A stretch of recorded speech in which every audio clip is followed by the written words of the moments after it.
Yvonne, thank you. The Senate race, along with other down-ballot races, heavily dependent on voter turnout. Yes, they are. CBS News' my Jim DeFede is here, and Jim, you've been looking at voter turnout so far. Looks like turnout's through the roof so far, especially here in South Florida. So what kind of trends do you see there?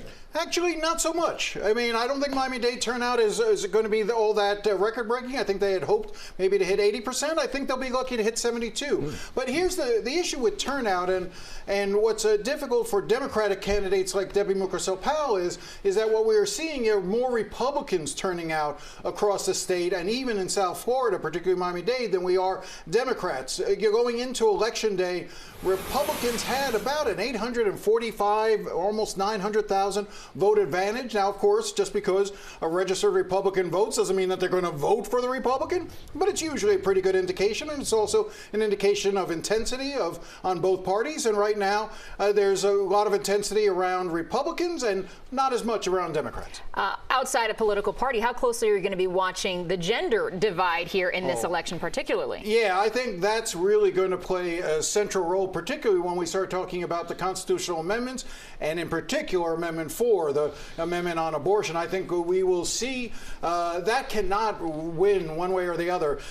Supporters know that they cannot win that if they just rely on Democrats or if they make it a partisan issue. So they need Republicans to come out who support a woman's right to abortion. So one of the things that's going to be fascinating that we're going to look at in some of the exit polls later tonight is how many, for instance, Trump voters crossed over and also voted on the abortion amendment, and it's likely that there's been a very strong play to get Republican women who may support Donald Trump as their next president, but also want to make sure that a woman's right to have an abortion is protected in the state of Florida. What about the possible factor in the sheriff's race as well, Jim?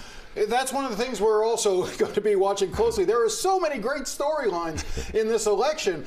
You know, there are several female. I think there's a total of 3, maybe 2 female sheriffs in the other 66 counties. So Rosie Cordero-Stutz would not be a groundbreaker in that regard. She'd be the first sheriff in Miami-Dade in 60 years. But is there any reluctance? Is there any hesitation about voting for a woman for sheriff? You know, we're going to look at to see if she does worse than some of her other Republicans who are on the ballot. Does she hold the same sort of number of votes as Donald Trump? Does she hold the same number of votes as some of the other candidates on that ticket? So we're going to watch that closely. But right now in Miami-Dade County, Republicans have a clear advantage.